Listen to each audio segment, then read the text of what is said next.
मोतियाबिंद जो है उसको एक बीमारी कंसिडर कीजिए, उसका मौसम से कोई लेना देना नहीं है। एक बहुत ही आम भ्रांति हमारे समाज में फैली हुई है कि इसका ऑपरेशन गर्मी में नहीं होना चाहिए। जैसे जैसे समय बीतता जाता है मोतियाबिंद बड़ा होता चला जाता है, भारी होता चला जाता है और उसकी झिल्ली कमजोर होती चली जाती है।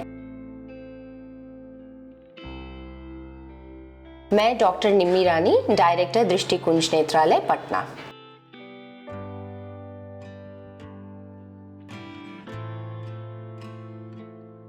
मोतियाबिंद एक बीमारी है आँखों की, जिसके बारे में अभी हम चर्चा कर ही रहे हैं।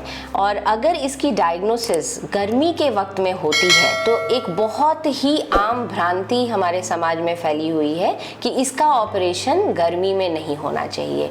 इसका जो पूरा का पूरा नेत्र विशेषज्ञ जो समाज है, मतलब बहुत प्लेटफॉर्म पे इस बात का खंडन करता आया है कि बाकी बीमारियों की तरह ही मोतियाबिंद जो है उसको एक बीमारी कंसिडर कीजिए, उसका मौसम से कोई लेना देना नहीं है, क्योंकि इसके 2-3 नुकसान हो सकते हैं जो बहुत अहम होते हैं और आगे चलकर ये परमानेंट डैमेज कॉज कर सकता है आंखों के लिए, जिसमें कि 2-3 चीजें बहुत अहम हैं।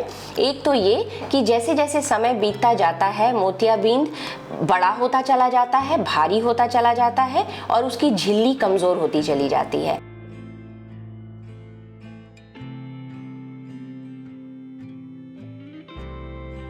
मोतियाबिंद के बड़े और भारी और फूलने की वजह से आंखों में काला मोतिया एक अलग से एडिशनल बीमारी हो जाती है और जिसका कि फिर कोई परमानेंट सॉल्यूशन उपलब्ध नहीं है।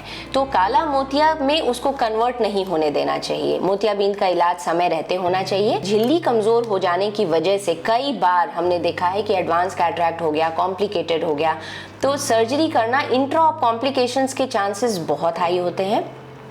और लेंस को हम जिस झिल्ली पर बैठाते हैं सर्जरी के बाद, वो झिल्ली इतनी कमज़ोर हो जाती है कि वो लेंस को सपोर्ट ही नहीं कर पाती और लेंस नीचे गिर जाता है। तो उसके बाद एक सेकेंड बहुत मेजर ऑपरेशन करने की ज़रूरत पड़ती है।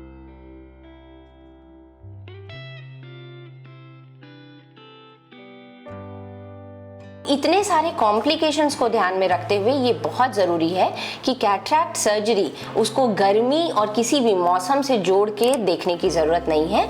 इसलिए भी नहीं है कि आपकी जो साइंस और टेक्नोलॉजी है वो इतनी एडवांस है, इतनी मॉडर्न है कि कैटरैक्ट सर्जरी के इमीडिएट बाद दूसरे तीसरे दिन से ही बिल्कुल कंधे पर से नहाने की हम लोग परमिशन देते हैं पेशेंट को। कोई ऐसा नहीं है कि आप बहुत लंबे समय तक एक पर्टिकुलर पोस्चर में सोना है, जो पहले कहा जाता था जिधर सर्जरी हुई है उस तरफ आप करवट नहीं ले सकते हैं, आप हेड बाथ नहीं ले सकते, आप चेहरे को स्पॉन्ज नहीं कर सकते, शेव नहीं कर सकते। ये सब चीज़ें आज अलाउड हैं even after a cataract surgery.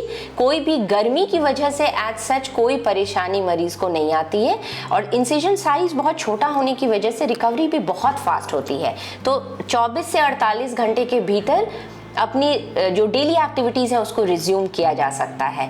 तो गर्मी के एस्पेक्ट से इस चीज़ को कॉम्प्लिकेटेड करने की बिल्कुल ज़रूरत नहीं है, क्योंकि इतना अवेयर करने के बावजूद आज भी हम लोग देखते हैं ओपीडी में हमारे ऐसे पेशेंट्स टर्न अप होते हैं जिनको कि 2 साल 3 साल पहले बताया गया था या उस समय गर्मी का मौसम था तो सर्जरी नहीं कराया, एंड जब वो फाइनली हमारे पास आते हैं तब तक बहुत लेट हो चुका होता है।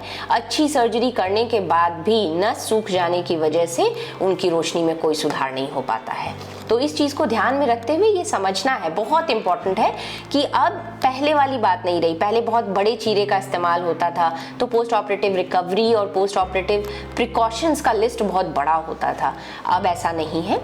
24 से 48, 1 से 2 दिन का मेजर प्रिकॉशन, उसके बाद आप अपनी लाइफ एक्टिविटीज़ जो कि आराम से पहले के जैसा चालू कर सकते हैं, तो उसको गर्मी और जाड़ा और मौसम के लिए वेट करना अब के समय में मैं कहूँगी बेवकूफ़ी होगी, नहीं करना चाहिए।